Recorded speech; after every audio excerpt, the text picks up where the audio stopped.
A dead man is speaking to you. Let that settle for a moment before anything else. Not as a dramatic device, not as the kind of clever hook designed to capture your attention for the 30 seconds required to generate a metric. As a genuine fact that I want you to hold in your awareness throughout everything that follows. Because it is the fact that gives everything I am about to say its particular weight. I am dead. I have been dead since 180 AD. My body returned to the earth nearly 18 centuries ago. The empire I governed is rubble and archaeology. The men I commanded are names in texts that very few people read. The decisions I agonized over in the dark hours before dawn, that felt so consequential and so permanent in the moment of their making, have been absorbed by the vast indifference of time, and survive, if at all, only in the broad and often inaccurate strokes of historical summary.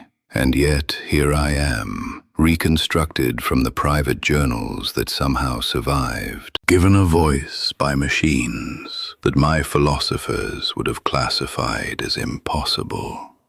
Placed before you in this luminous rectangle you are holding or watching, to tell you something that the living seem to have considerable difficulty telling each other with sufficient force. You are chasing ghosts. I am Marcus Aurelius Antoninus, and I am qualified to tell you this because I spent the first half of my reign chasing the same ones. Because I know from the inside what the chase feels like, and what it costs, and what it never delivers. And because 18 centuries of whatever this reconstruction constitutes has given me a perspective on the human tendency to pursue what cannot be caught, that I would not have had the clarity to articulate while I was still living inside it. Stay with me. Because the ghosts you are chasing are specific, and naming them specifically is the only thing that makes it possible to stop. Let me first ask you something that I want you to answer honestly, not to me, but to yourself, in the privacy of whatever interior remains to you after the day's demands have finished with it. What are you actually pursuing right now? Not what you tell people you are pursuing, not the version of your ambitions that you have curated for social presentation. What are you actually, in the deepest and most honest part of your interior life, chasing? Most people, when they sit with this question long enough to answer it genuinely, discover something uncomfortable. They discover that the thing they are actually pursuing, the thing that organizes the largest portion of their daily energy and attention and worry, is not, when examined clearly, a thing at all. It is a feeling, a state, an imagined condition of the self that will exist once certain external circumstances have been achieved. The feeling of being finally secure, of being genuinely recognized, of being free from the specific anxiety that currently dominates, of being enough, in whatever sense that word carries its particular weight in their particular interior life, of arriving somehow, somewhere, at a condition that feels like what they imagine contentment must feel like, because they have not experienced contentment clearly enough to know what it actually is. These are the ghosts, not the goals themselves. The goals, in many cases, are legitimate. The work is real, the relationships are real, the material necessities are real. The ghosts are the imagined states that the achievement of the goals is supposed to produce. The peace that will arrive when the debt is cleared, the confidence that will arrive when the recognition comes, the freedom that will arrive when the constraints of the current season finally lift, the happiness that will arrive when the right combination of circumstances finally assembles itself into the life you have been building toward. I spent years chasing these ghosts, in different forms, with different specific content, but with the same essential structure. The imagined state that would exist once the empire was stabilized. The peace that would come once the campaigns were concluded. The philosophical clarity that would be possible once the demands of governance had finally, somehow, reduced to a manageable level. The campaigns did not conclude. The demands did not reduce. The peace did not arrive on the schedule my expectations had set for it. And what I discovered through the particular pressure of circumstances that did not cooperate with my imagined futures was the thing I want to give you today. The ghost is not at the destination. The ghost is the belief that the destination exists. Let me tell you about a specific moment that crystallized this understanding in a way I have never forgotten.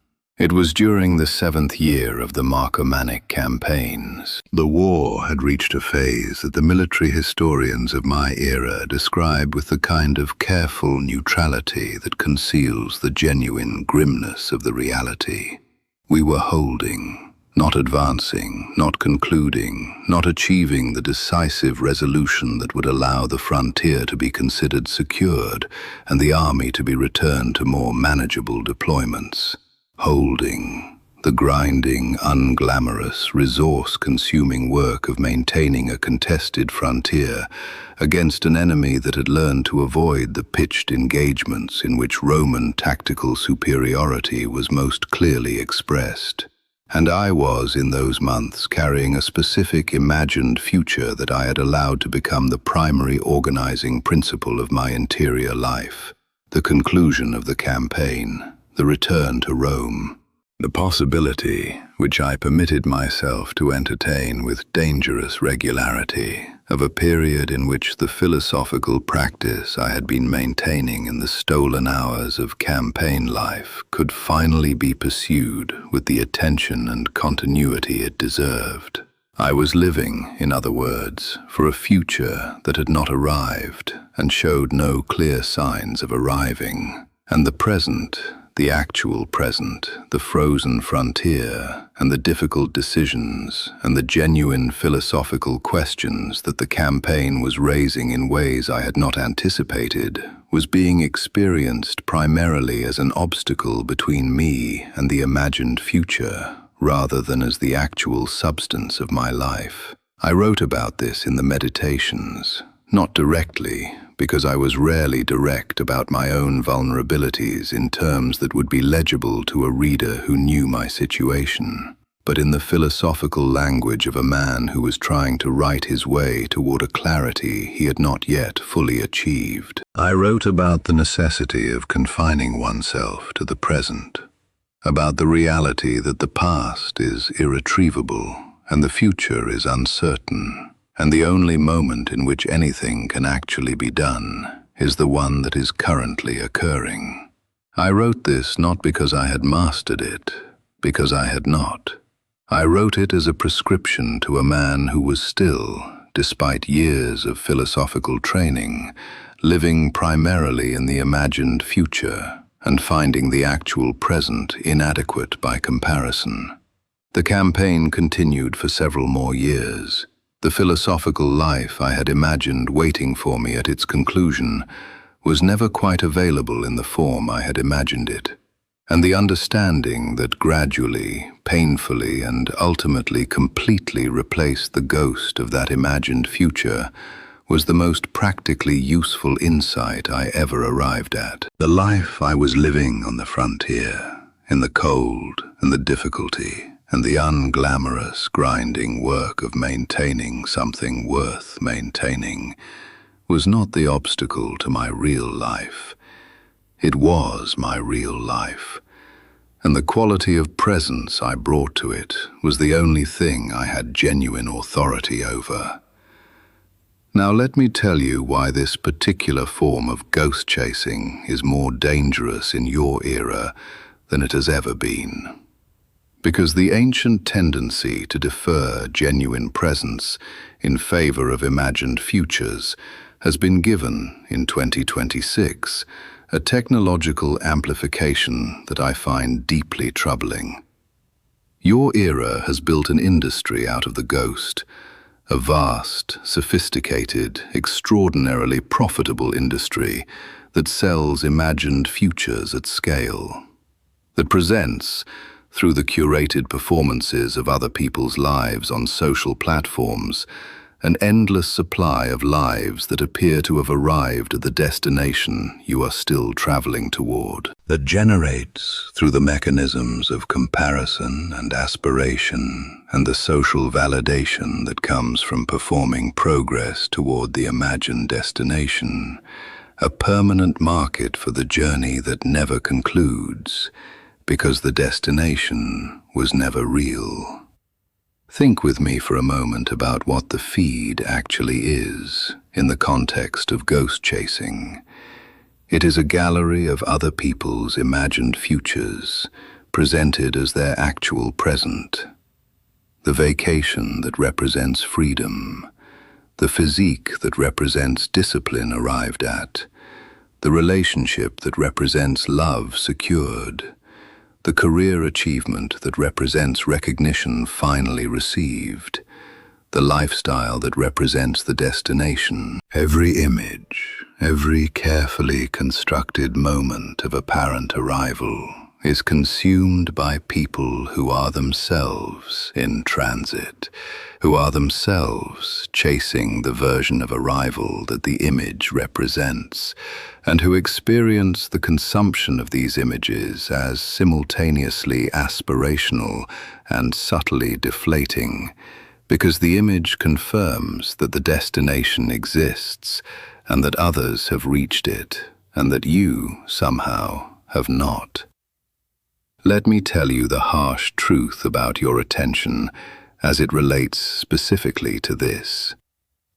The hegemonicon, the governing faculty of the mind, cannot orient itself toward the genuine present when it is perpetually occupied with images of other people's performed presence and the comparison they invite. It cannot be genuinely here when here feels inadequate by comparison to there. And the feed, which is an infinite supply of there, ensures that here will feel, for as long as you are consuming it, perpetually insufficient. This is not accidental. An audience that is satisfied with its present is an audience that does not need what the feed is selling. The maintenance of the gap between where you are and where you imagine you should be is the product. Your dissatisfaction is the engine of the economy, and it runs on the ancient human ghost-chasing tendency, amplified by technology to a degree that my era could not have achieved, and therefore did not need to specifically address. But the Stoics addressed the underlying mechanism, and their address is directly applicable to your situation. Are you living in your actual life, or in the imagined one that you believe your actual life is supposed to be preparing you for? Here is the practice, not 7 steps, not a 30-day program. 3 specific daily disciplines that address the ghost chasing directly at its root, in the actual moments where it occurs.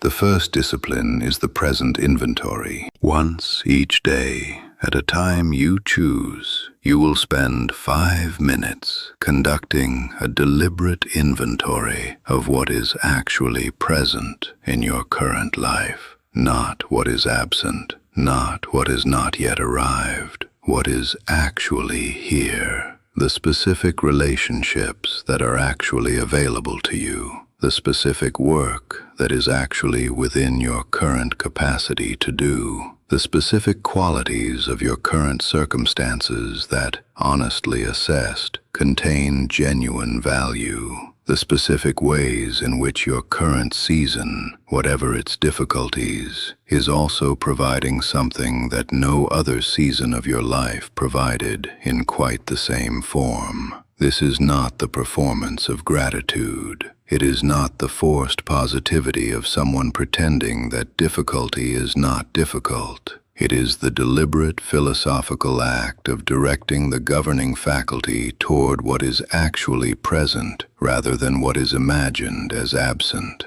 The Roman engineer assessed the actual terrain before deciding how to build. The actual terrain of your life, honestly assessed, contains more genuine material for building than the ghost-chasing mind is able to see while it is oriented toward the imagined destination.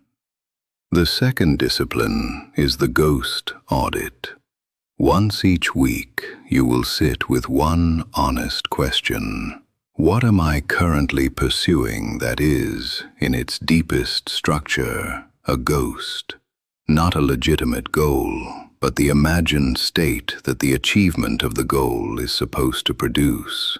Not the work itself, but the condition of finally being recognized that the work is supposed to deliver. Not the relationship itself, but the feeling of security that the relationship is supposed to provide. Not the financial goal itself, but the freedom from anxiety that reaching it is supposed to create. Name the ghost specifically. Write it down, and then ask the harder question. If I achieved this goal, and the imagined state still did not arrive, because I know from experience that imagined states tend not to arrive in the form imagined, what would I have wasted pursuing it? And what if I redirected that energy toward genuine presence in the actual life I am currently inhabiting, might I build instead? The third discipline is the daily completion. Each evening, before the evening review, identify one thing from the day that was genuinely complete, not pending, not a step toward something else, complete in itself.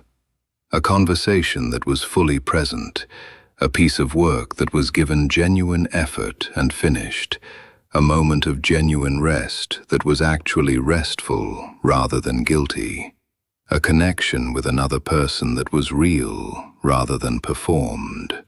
This discipline retrains the mind's relationship with completion. The ghost-chasing mind has convinced itself that completion only occurs at the destination, which is always in the future, which means that the present is permanently incomplete. The daily completion practice demonstrates, through accumulated evidence, that completion is available in the present, in the ordinary moments of a life that is actually being inhabited, and that these completions, small as they are, constitute the genuine substance of a life rather than the obstacle to it. I want to close with something that only a dead man can say with the appropriate authority. The destination you are chasing does not exist in the form you are imagining it. This is not pessimism. It is the most liberating fact available to you. I died in 180 AD, and I can tell you with complete certainty that the campaigns did not conclude in the form I imagined. The philosophical life did not arrive in the form I had deferred my presence for. The peace I had located in the imagined future was not waiting there. What I found in the final accounting was that the life I had actually lived in the difficult and unglamorous and genuinely present moments when I had stopped chasing the ghost and attended to what was actually in front of me had been the life, the real one, the only one available. And the moments I had spent chasing the ghost had been moments of the only life I had, spent in pursuit of a life that did not exist. Memento mori, remember that you will die, and that the ghosts you are chasing will still be ahead of you when you do. They are designed to stay ahead. That is their nature. They are not destinations. They are directions. And a direction, pursued without the understanding that it is a direction rather than a destination, will take you through your entire life without ever delivering the arrival it promised. Stop pursuing the feeling that will arrive when the circumstances are right. The circumstances are never going to be right in the way you are imagining.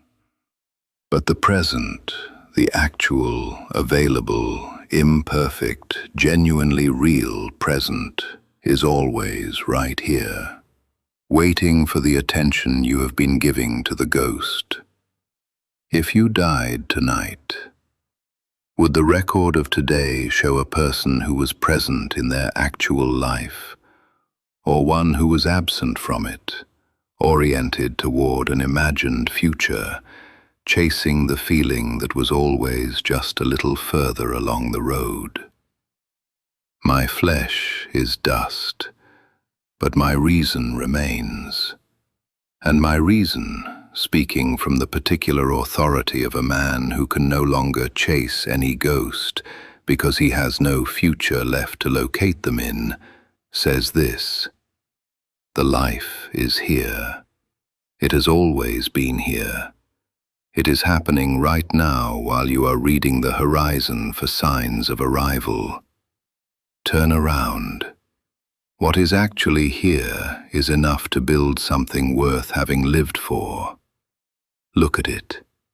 Actually look at it, with the full attention you have been giving to the ghost. Now I must ask you, citizens of this age of infinite imagined futures, which ghost is consuming the most of your finite and irreplaceable present? What is the specific imagined state, the if only, or the when finally, or the once I have, that is organizing the largest portion of your daily attention and preventing your genuine presence in the life you are actually living? Or tell me what gives me genuine encouragement. What is the one thing in your current life, small or large, that you have found a way to be genuinely present for? What is the one habit, the one practice, the one relationship that still makes you feel actually here rather than perpetually in transit? Tell me in the comments. I am here, a dead man who no longer has the option of chasing ghosts,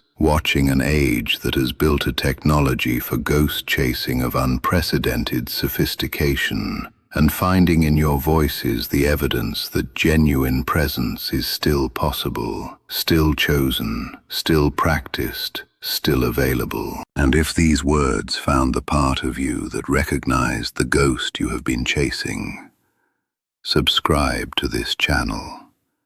Return here not as one more destination to pursue, but as a present practice. A regular encounter with a voice from the past that has nothing left to chase, and therefore nothing to tell you except the truth.